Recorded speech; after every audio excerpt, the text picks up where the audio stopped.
Bueno, buenas tardes. Nos encontramos hoy aquí en el Museo de Arte Contemporáneo Evangélico, compartiendo este momento para la presentación del libro de Julio Bravo, su obra completa, una magnífica edición donde podremos encontrar la historia de Julio, de su obra, la crítica y comentarios increíbles. Un trabajo excepcional de Marcelo Jauregui, quien va a ser el encargado realmente de esta presentación. Así que qué mejor que él sea quien nos comente cómo va a desarrollarse esta tarde y nos cuente un poco del libro. La palabra escucha Marcelo. Hola, ¿qué tal? Buenas tardes. La verdad que es un gusto. Estuve por primera vez aquí cuando era estudiante de arquitectura en la Facultad de La Plata, del cual soy egresado. Y para mí era un espacio mítico un espacio donde teníamos que venir en esa época. Está mi profe, Ricardo Bergamini, y mi compañero de facultad, Edgardo Bastarrica, con el cual realmente es un encuentro muy afectivo para mí. Venir a La Plata siempre es nostalgia de tiempos felices, aunque en algún punto esos tiempos eran difíciles, pero también para nosotros fueron felices. Hasta llegar a tener una discoteca muy famosa que se llamó Siddhartha, del cual era parte del fundador y del grupo de dueños. Así que La Plata va en mi corazón siempre. Muchas gracias a los platenses por esta ciudad que acoge y nos contiene a los chicos del interior. Yo soy de Rauch, provincia de Buenos Aires. Bien, como primera medida, el libro de Julio ha sido una satisfacción impresionante para nosotros. Quiero ante todo y como primera medida presentar un video que hizo Marcelo Turrice sobre la obra de Julio, sobre todo el proceso de construcción, todo el proceso de construcción de este libro. Así que adelante.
Bueno, mientras se conecta la parte técnica, recordamos a los amigos que este año tuvimos la suerte de encontrarnos con una obra nueva de Julio aquí expuesta en el museo, una serie magnífica que fue un momento también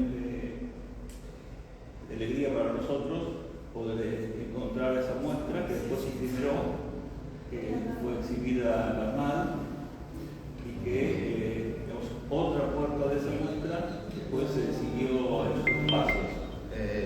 Sí, bueno, fue en el mes de abril aquí en el museo, sí, se mostró la obra inédita y justamente es lo último que está en el libro. Es ahora hay una selección de bueno, chicos, seguimos igualmente y lo hacemos, no hay problema. Bueno, si me das el micrófono, seguimos. Bueno, así la tecnología.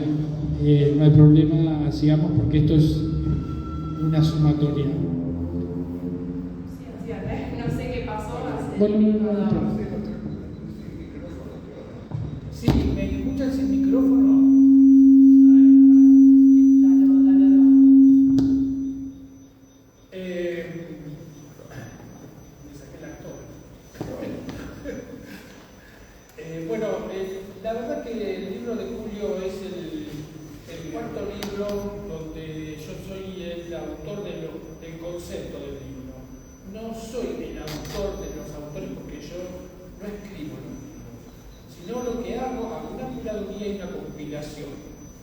La curaduría viene de la mano de las artes, donde el curador de una muestra pictórica es la persona, ahí está, que mediatiza. Bueno, ahora yo cuando corto después retomo de vuelta. Que mediatiza, un curador es la persona que mediatiza la obra con el público. Entonces tiene encargado de todo el proyecto curatorial, que sería cómo va esa obra puesta en el espacio, cómo es el recorrido y cómo es la secuencia de mirada del público y la relación de un concepto en una obra. Digo, si decimos Julio Bravo, obras completas, o decimos Julio Bravo, temáticas de paisajes. Y solamente mostramos los paisajes de Julio Bravo o la abstracción de Julio Bravo. Julio Bravo, por este lado, es un artista que se ha manejado como muy bien en diferentes temáticas de lo pictórico. Y un compilador es aquella persona que compila como artículos o voces de diferentes lugares en un concepto. En este concepto era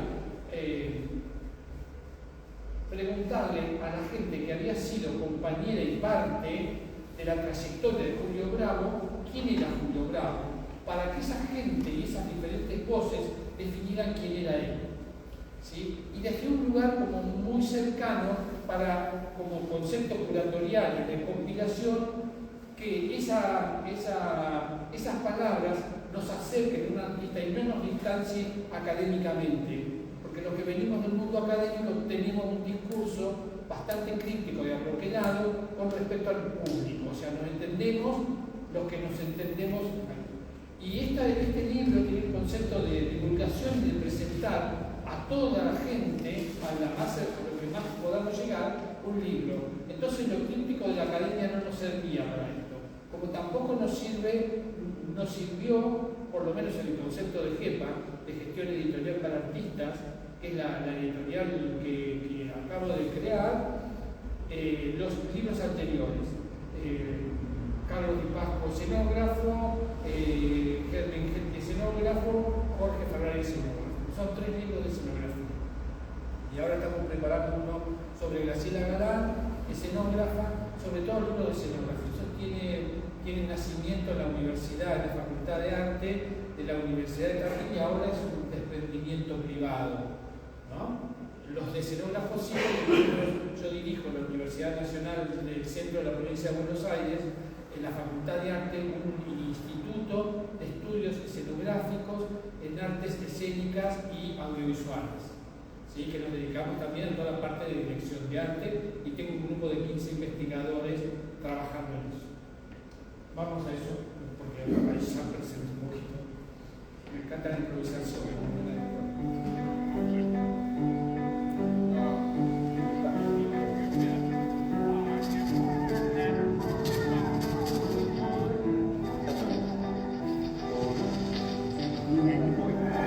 Busco hacer yo.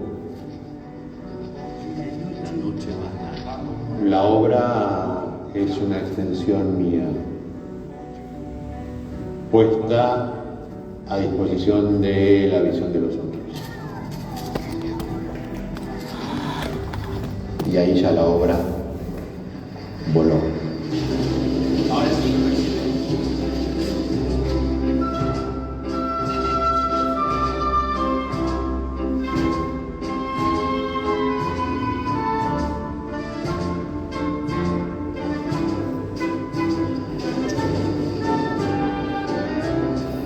No puedo decir un momento en que yo dije, uy, cómo me gusta pintar. No, para mí era natural estar dibujando o estar pintando. Primera semana de clases, escuela primaria, y llama la maestra a mi madre a decirle, mire el dibujo que hizo hoy. Si yo había dibujado unos botines, unos zapatos. Y bueno, la maestra le recomendó mandarme a los cursos de arte infantil de la Escuela de Bellas Artes. Siempre en mi casa había materiales para pintar, había libros para colorear. Por ejemplo, Las Mil y Una Noches, y obviamente esperaba el 6 de enero para que llegaran los Reyes Magos. Pero antes yo los iba a visitar, a verlos, además de mandarle la carta como corresponde, a Gatti Chávez, que además había librería infantil. Y recuerdo uno de los libros, un hermoso libro de cuentos de hadas italianos, Cagnetelia, historia de una princesa que sufre un hechizo. Pobre Cagnetelia, le dicen que tiene que comer la cebada que le sobre al caballo del caballero que la secuestra. Ese mundo de la Edad Media, después descubriría yo que era, para mí fue fundamental. Amo la Edad Media, amo particularmente el románico, que es la época de estas historias. Era como descubrir la estructura arquitectónica de los cuentos de mi infancia.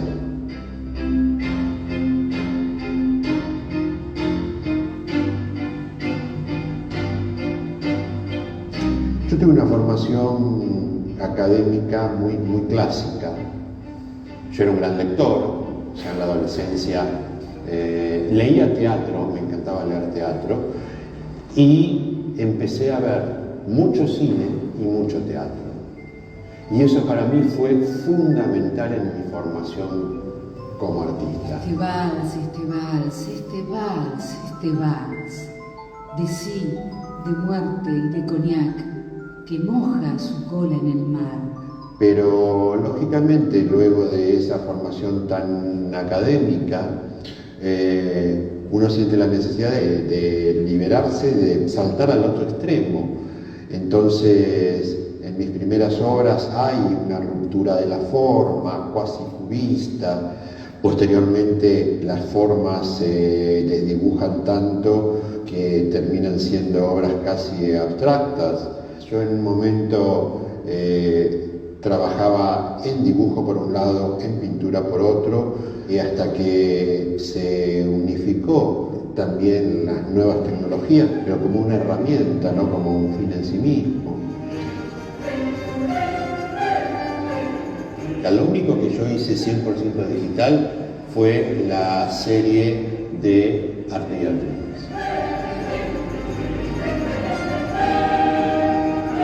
Para después llegar a un concepto de unión donde elementos neofigurativos dentro de contextos abstractos que hacen que el espectador tenga que jugar y a buscar y descubrir elementos. Cuando surge la idea de hacer el libro, que fue coincidente con los 40 años de mi primera exposición, fue interesante ver y redescubrir las obras que uno había hecho, habiendo incursionado en obra tradicional, digamos, obra de colgar, diríamos, luego haber incursionado en las instalaciones, en la performance, videos, y también ver los cambios conceptuales y recordar ciertos elementos disparadores. Por ejemplo, la serie Un pequeño vienés.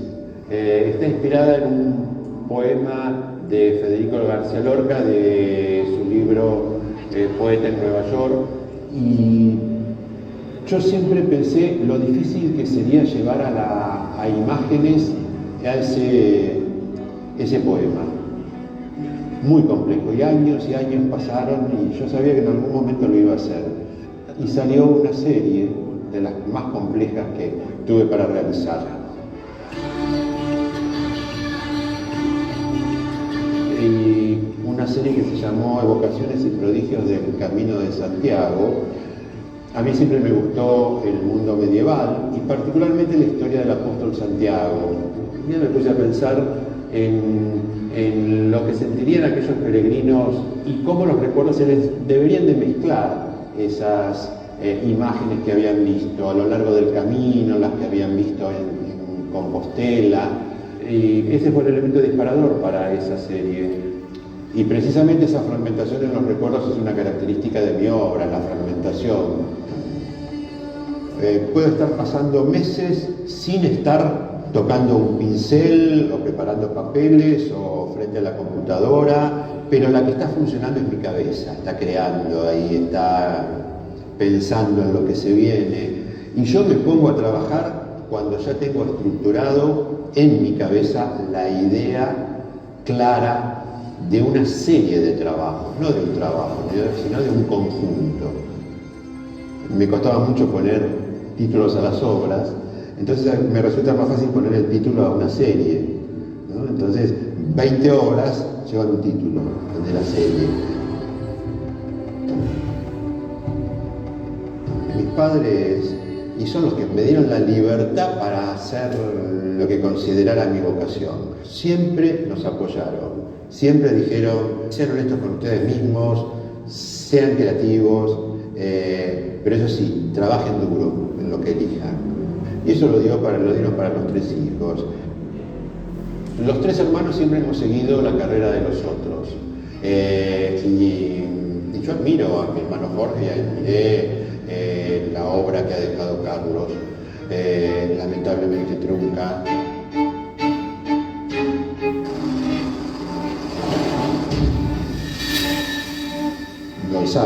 Carlos Gonzalo Sauro, mi compañero de vida durante 23 años, hasta que una enfermedad lo llevó, nos separó. Hubo una serie de mis trabajos dedicada a él que realicé tiempo después de su muerte, que fue precisamente La noche más larga. Era lo que yo sentía. Yo había quedado en una noche que se hacía muy larga después de haber quedado solo.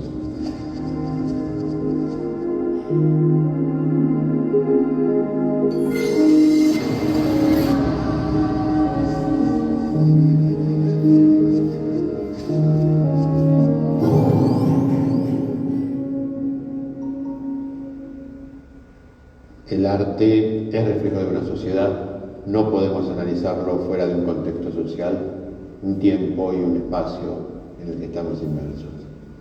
Yo creo que hay que dejar en toda obra un vuelo para que el espectador aporte algo, si no el espectador solamente puede admirar, y el espectador tiene que admirar, pero tiene que crear y recrear también. Yo les empiezo la obra, el espectador la termina.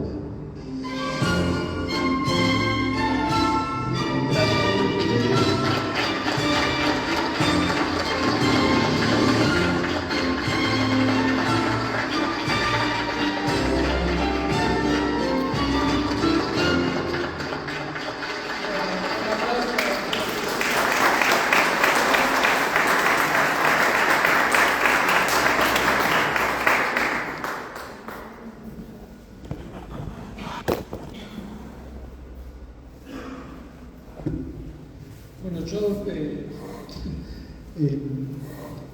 quiero decir 2 cosas porque me parece que Turrisi define muy bien a Julio en pocos minutos, y esto la verdad que es un trabajo de excelencia importante.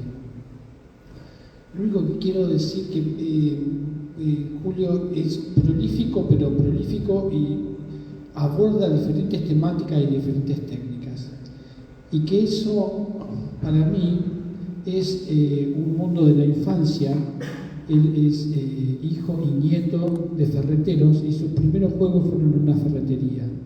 Entonces todo ese mundo, desde la textura de un cajón de tornillos hasta la textura fina de la arena, hasta la textura dura de los metales, hacen síntesis en la obra de Julio. Por eso nosotros vemos esta diversidad que pasa del dibujo a lo tecnológico, de lo tecnológico al óleo, y es casi una ferretería, pero con otro soporte que es la pintura. Nunca pude sacar el foco de ese concepto, de cómo el Julio niño había transmutado en toda esta obra y en toda esta diversidad que significa su obra. Y me parece que la riqueza es ahí, salta continuamente. Para terminar voy a leer una parte de un reportaje que le hace Alejandro Ceselowski, que es un periodista de la revista Outside, y acaba de toda la organización que tiene Casilagui sobre el tema editorial, sobre todo. Él acaba de venir de ser reportero de la guerra de Ucrania, cuando lo entrevistó a Julio en un hotel de la calle Corrientes. A la semana semana partía para otra. Ah, yo creí que había vuelto. No, partía para otra. Entonces él le hace un largo reportaje donde lo presenta casi con un sentido biográfico. Me costó mucho a mí elegir quién detentara tirar el hilo de Julio y pasar por un lugar sensitivo. Porque yo lo conocía a Julio de antes y Julio es alguien que le cuesta mucho esta cosa de lo emotivo, de lo emocional, ¿sí? Julio es un profesor de plástica y detenta a su profesor siempre. Entonces era como muy difícil, a mí me fue como bastante difícil hacer responsable a alguien que pueda tirar ese hilo, que no era más que el hilo de la vida y donde él se explicara. Y Alejandro Ceselowski, maravillosamente, le hace un reportaje muy largo que inicia el libro, pero yo quiero rescatar esto porque me parece que es buenísimo. Estamos ante... ese soy yo.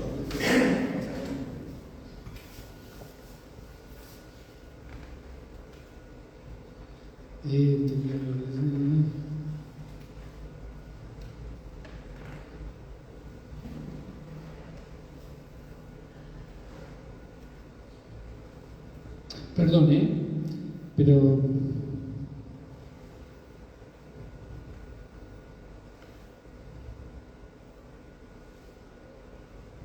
son las 6 de la tarde del miércoles 15 de febrero del 2023. Me gusta indagar exhaustivamente esta precisión calendaria porque un día este texto enfrentará el tiempo y tendrá que hacerlo con un arma en la mano. Katana, sable curvo, mandoble, como sea que quieran llamar a la espada de la fecha. Ese día, de este mes, de este año, sentados en unos sillones de un hotel, con chapa de gran hotel sobre la, sí, verdaderamente legendaria calle Corrientes, Julio y yo nos conocimos, y Julio a mí, y ese día de este mes, de este año, me contó su historia. Y dejo abierto, porque me parece importante dejar como la incógnita de cuál es la historia de Julio, y conté yo su historia referida a su creación, su tema creativo. Pero hoy también tenemos la palabra de Daniel Volkovich. Daniel Volkovich es el diseñador gráfico del libro y es el que supo interpretar quién era Julio a través de las imágenes. Daniel fue titular de la Cátedra de Diseño Gráfico de la Universidad de Arquitectura de la UBA. Daniel, la palabra. Bueno, se escucha así, se habla así, para que no haya tanto ruido. Primero, un placer presentar este libro en el museo. Lo hemos presentado en la Biblioteca Nacional, lo hemos presentado en la Casa de Cultura de Quilmes, pero un libro de arte merece ser presentado en el Museo de Arte y este es un marco magnífico, así que gracias por eso. Con Marcelo hemos trabajado en varios libros, intensamente una serie de libros de escenógrafos. Cuando me trajo la propuesta para diseñar el libro de Julio, a quien yo no conocía, y el título era Obras Completas, era muy intimidante.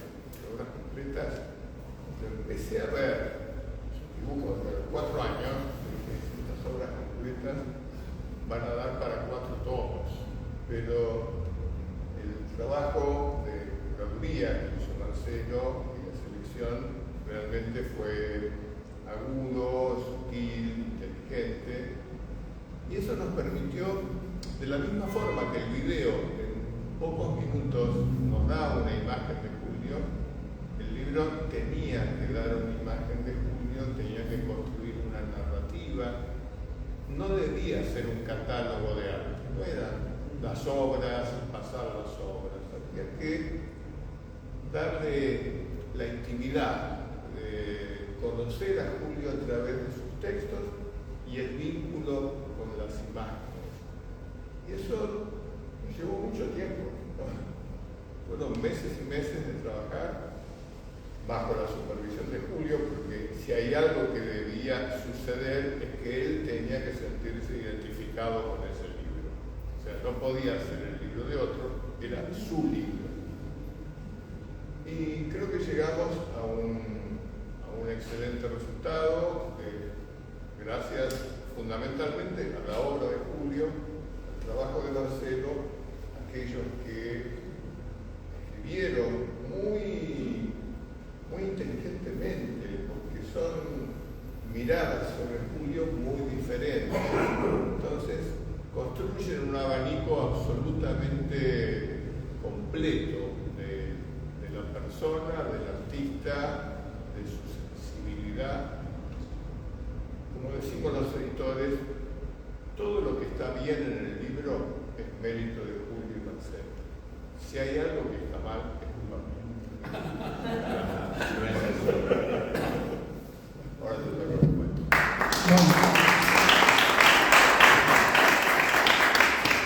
A ver, Julio, y después cierro. Para que no digan eso.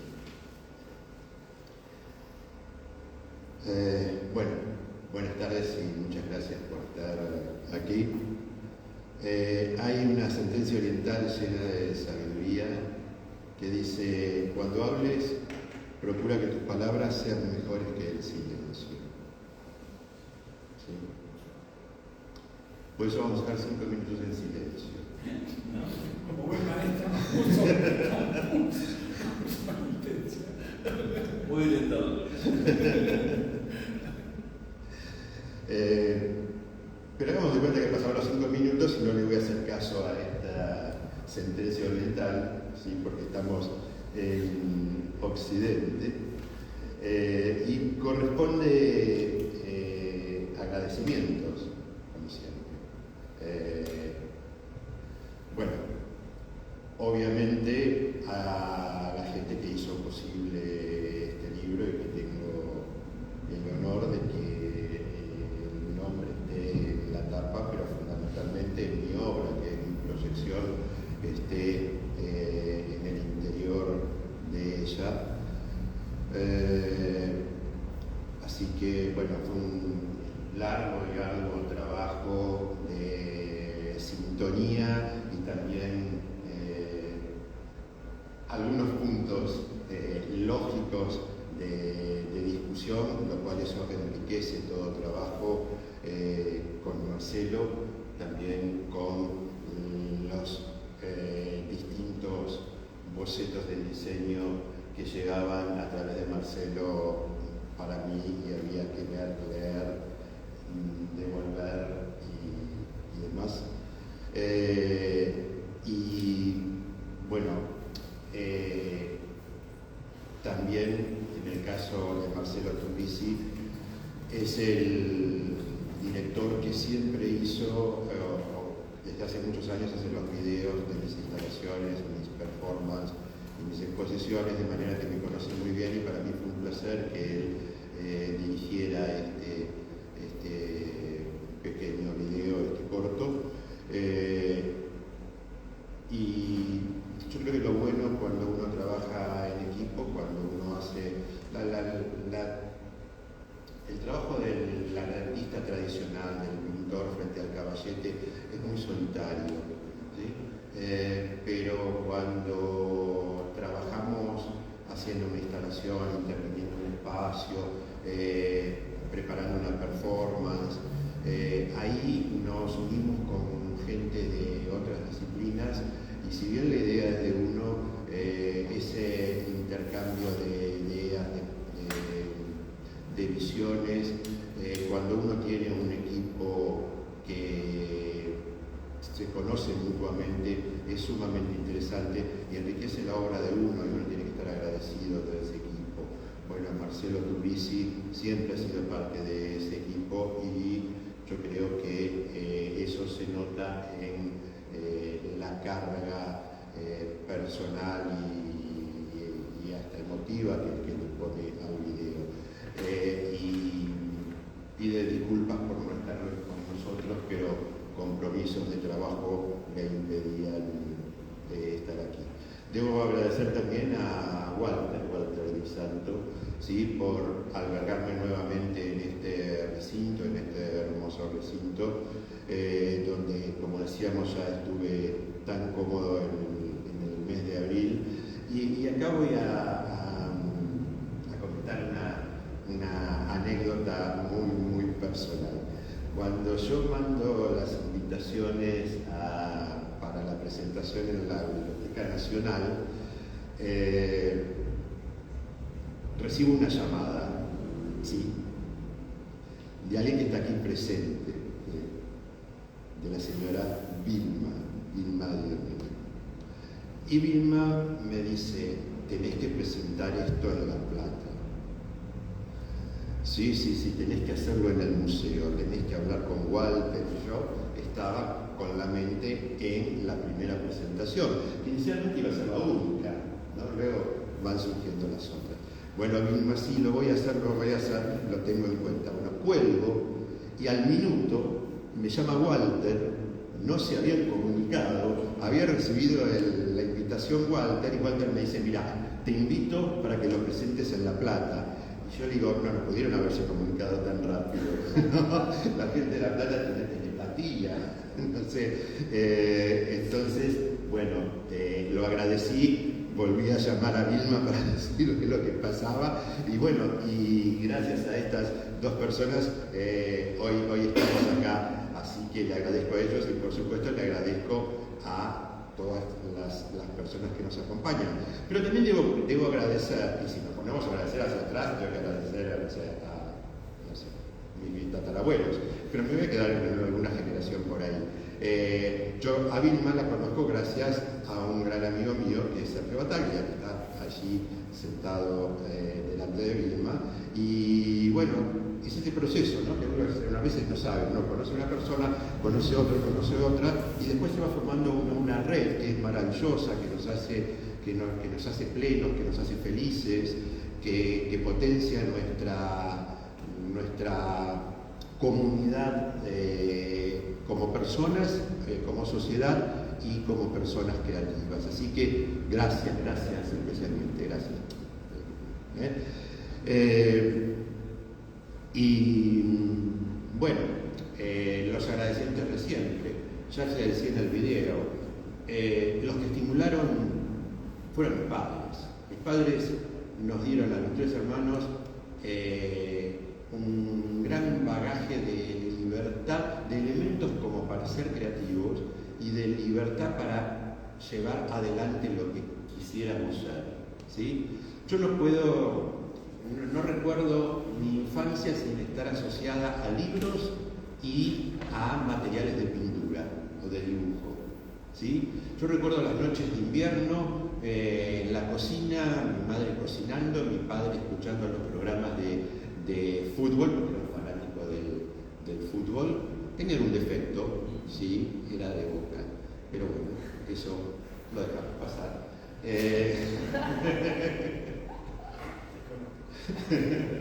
Y ninguno de los tres hijos le salió de Boca, pero bueno. Y yo recuerdo que allí yo estaba tirado en el piso con acuarelas, con lápices, con ceritas, pintando, con papel en blanco, con libros que se pintaban. Había unos libros mágicos en aquella época, que no sé si existen, los que, ustedes son muy jóvenes, pero los que tienen mi edad, si alguien hubiera de mi edad o más, recordarían que había unos libros que había un dibujo y no tenía color. Entonces uno agarraba un pincel y un recipiente con agua, mojaba el pincel, pasaba el agua y el color aparecía mágicamente, ¿sí? Eso estaba bárbaro. Yo lo sigo buscando para tener menos trabajo cuando pinto, pero me parece que ya no se fabrican. Y bueno, eso es fundamental, el estímulo que tenemos desde la infancia, ¿sí? Nos pueden coartar una vocación o nos pueden dar la libertad de buscarla, de desarrollarla, ¿sí? También está en uno llevar adelante esa posibilidad, no es fácil encontrar un panorama de 180 grados de cosas para elegir, ¿sí? A veces es más fácil un panorama que tiene 10 grados de angularidad y dice, bueno, voy a ser contador o abogado, y ya está, listo, ese es mi destino, porque eso es la tradición familiar. Bueno, por suerte mis padres eso no lo tenían, y un hijo le salió actor y director de teatro, otro un brillante taquígrafo parlamentario de nivel internacional y humildemente un artista plástico que aquí está presente. Y quiero cerrar, porque no quiero ser largo, porque si no... Recuerden que yo soy docente, ¿no? Entonces las horas uno tenía que hablar bastante. Está programado para 45. Estoy programado para 45 minutos, después era una hora, y en superior, cuando tenías teórica, tenías que dar 3 horas de teórica, bueno. Pero bueno. 3 horas de historia de la arquitectura, ¿cómo se llamaba? ¿Galeano? ¿Se llamaba nuestro profesor? Lozano, Jorge Lozano. No. El profesor de historia de la arquitectura. Casaneo.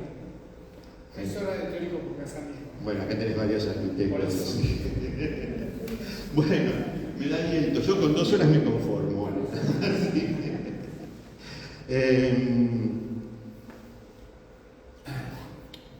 Mi tarea, yo desarrollé en forma paralela mi tarea docente y la actividad artística. Por suerte este libro también tuvo mucha discusión en medios, en todo tipo de medios, ¿sí? Y en una de las entrevistas, interesante entrevista, alguien, el periodista, me preguntó: usted es docente y creador de obras originales. No haber hecho nada con su talento, podría no haber hecho nada con su talento, desperdiciarlo, y sin embargo hizo lo contrario. ¿Qué motor lo mantuvo motivado a lo largo de su trayectoria?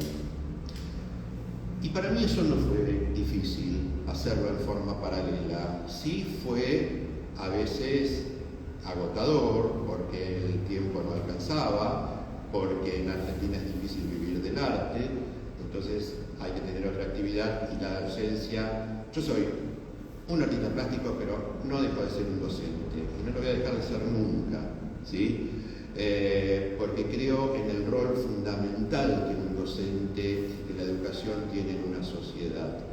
Y creo en ese sentido, a lo largo de casi 40 años de docente, y sigo trabajando en forma en mi estudio, pero bueno, ya no en instituciones educativas, pero creo que el mejor premio es haber abierto cabezas, haber abierto mentes, superar prejuicios infundados con respecto a lo que es el arte, de que el arte es para una minoría, sobre todo las artes plásticas, ¿no? Yo siempre decía, cuando vamos a ver una película, no hemos estudiado historia del cine, ni sabemos cómo se hace un traveling, ni cómo es el proceso de montaje. Vamos y disfrutamos la película.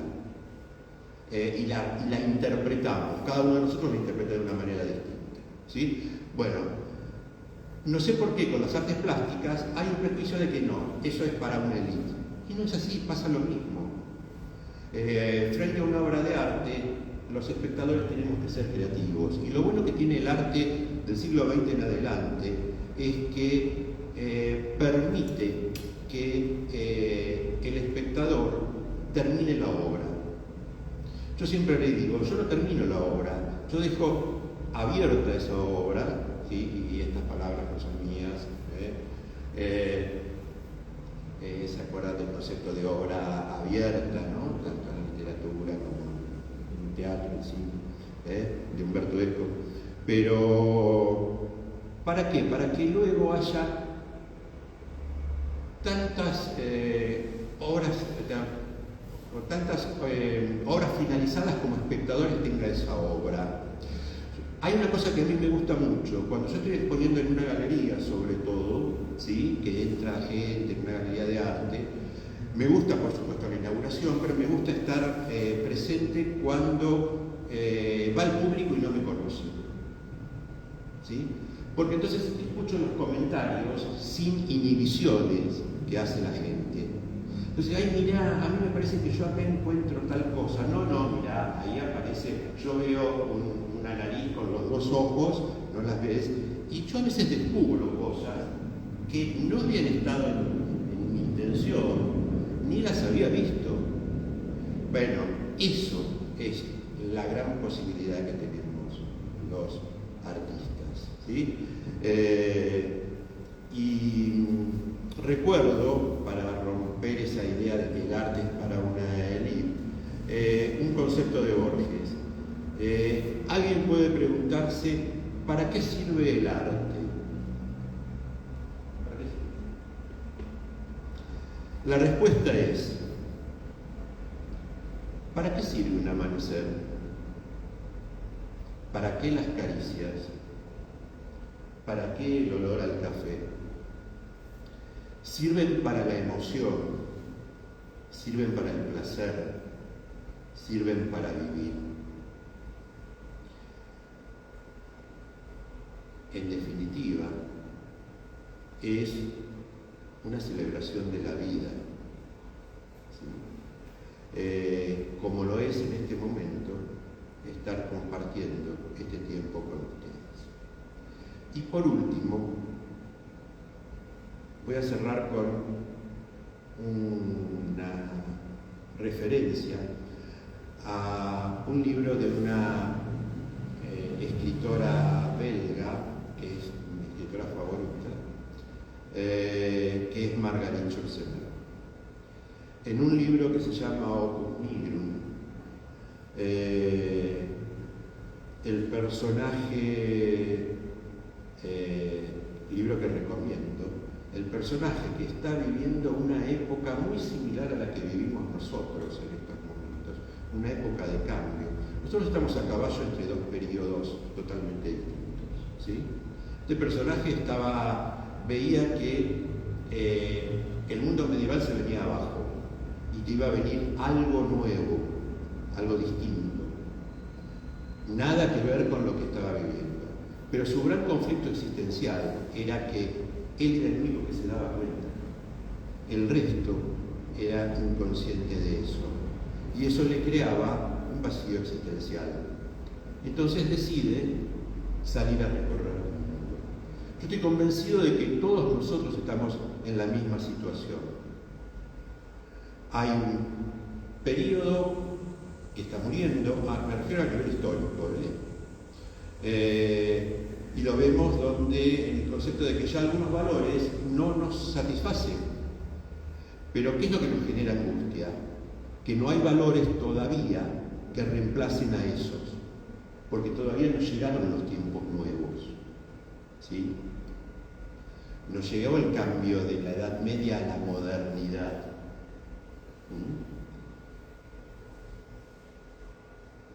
Pero creo que sí somos conscientes de que estamos a caballo de los periodos y que somos unas generaciones que nos ha tocado una prueba especial, vivir cambios permanentes.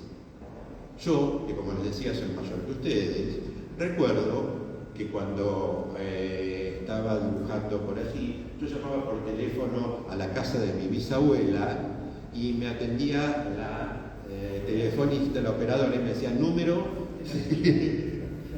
No, en Flores vivía. En la pila había que pedir llamadas, ¿sí? Y ni hablemos mi primer viaje a Europa, que tenía que ir a Telefónica Central de Madrid para que me dieran una cabina, ¿sí? Había sido un logro cuando ya después de un teléfono público se podía hacer. Ahora tenemos un aparato que es todo, ¿sí? Bueno, este personaje dice algo fundamental y que yo humildemente he tratado de hacer.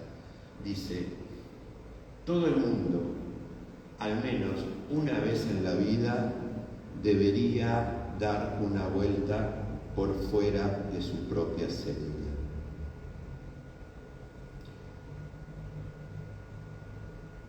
Yo salí de la celda, yo di la vuelta, pero cuando damos la vuelta ya no volvemos.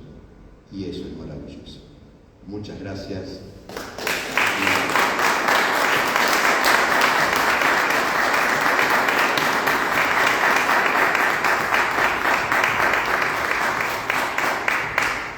Yo, para cerrar, retomo la idea de Julio. Dar la vuelta significa también cerrar círculos, cerrar sistemas y crear sistemas nuevos, ¿sí? Y uno continuamente en la vida, como en la biología, muere y se regenera en otro sistema. Es el principio biológico, ¿no? Yo voy a decir dos cositas más para la despedida. Nosotros con Julio somos pasionales, porque somos artistas. Y este libro está lleno de pasión, porque él habla de discusiones. Yo cruza de vasco con italianos, y él un gallego así, una bataola por teléfono. Sí, bueno, entonces, digo, me parece que rescatar el concepto de lo pasional entre tanta técnica y entre tanta mediatización mediática, o que estamos mediatizados por la tecnología, esto de lo pasional para hacer un libro de artes es un insumo importante y la primera toma de partido, como dicen los arquitectos, del proyecto. Por otro lado, tengo que agradecer a esta casa. Esta casa para mí fue muy importante cuando estudiaba arquitectura y ahora estoy rearmando como escenas aquí adentro porque era el sitio donde había que ir. Pero también me quedé con algunas cosas. Julio dice, ¿para qué sirve el arte? Y yo me pregunto, como buen investigador y sistemático de los temas de investigación, tenemos que definir qué es el arte, primero, para decir para qué sirve. ¿El arte sirve? Silencio, como decías. Bueno, vale, para el silencio. Vale. Entonces, voy a despedirme con una frase que siempre repito, pero que cada vez me toma más dimensión, que es una canción de Jorge Drexler, un músico uruguayo, que dice: armar la trama, amar la trama. Y yo creo que hacer un libro es armar una trama, pero también amar esa trama.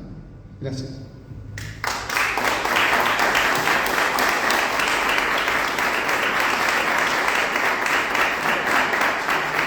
Agradecemos a todos, principalmente a quien ha sido homenajeado en este libro, a quien lo escribió y a quien lo diseñó, y a ustedes por estar aquí. Compartimos una copa.